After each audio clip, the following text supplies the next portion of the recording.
Welcome back, Insider fans, to your OVC Insider. Be sure to keep following us on Facebook and Twitter.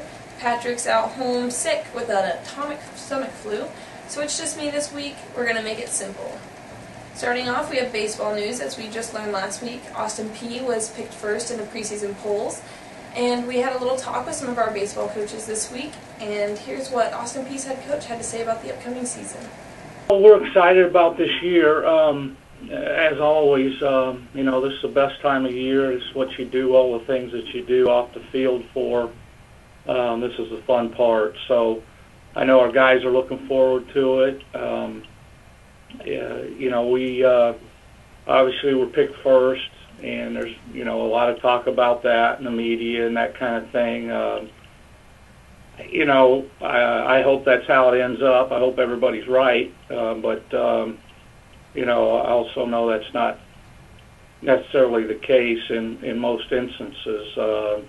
We picked 7th a year ago and won it, both the regular and tournament championships, and won every series. So, a lot of things can happen. It's a lot about staying healthy, and it's a lot about meshing as a team and getting guys to do what they're capable of doing and staying healthy. So I'm proud that we're picked first. I think it shows there's some respect for our club. On the other hand, I think winning any kind of championship, challenging for a championship, is something you do on the field day in and day out. And I know that people are going to be gunning for you when you're picked up near the top. So it's going to be a challenge, and like I said, we're looking forward to it. And next up, we have big news for TSU, as they had a strong week for both softball and men's basketball. In softball, they beat South Carolina, which is the first time they ever beat an SEC school. It's the opening week for softball season, and TSU definitely had one of the best wins of the week. So congrats to them. And in basketball news, TSU men's basketball beat Murray State, which ended their undefeated season. But Murray State's still ranked at number 14th after that loss, so we'll see what happens for the rest of the season and see if they make it into the tournament, as the OVC tournament's coming up in just a couple weeks. Also, this is TSU's first win over a ranked opponent. In Bracket Buster news, we'll be having Bracket Busters this weekend, as every OVC school will be playing another team in the Bracket Buster. Here's a look at that schedule for you in the upcoming weekend.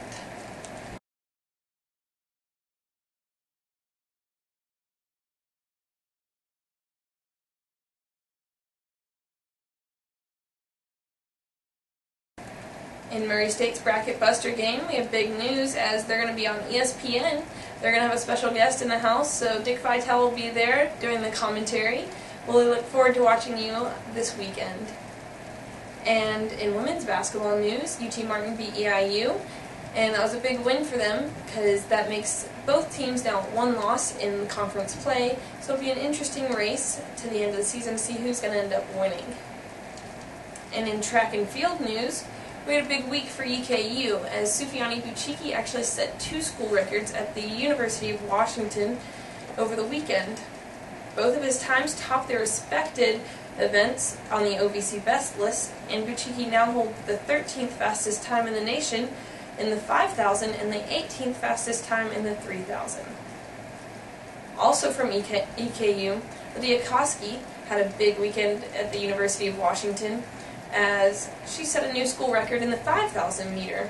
Her time tops the OVC best list as well, and is now the 14th fastest time in the nation this season. Now, all the track and field athletes are really hitting their stride, making great times and scores, and so let's look forward to the OVC Indoor Track and Field Championship, which is coming up this next weekend. We're going to have a special feature with our intern Megan to see who's good to watch and what to look forward to in that championship next week, so stay tuned to that. And that's all really for this week's episode of the OVC Insider. Tune in next week for that track and field update, and keep following us on Facebook and Twitter. See you next week.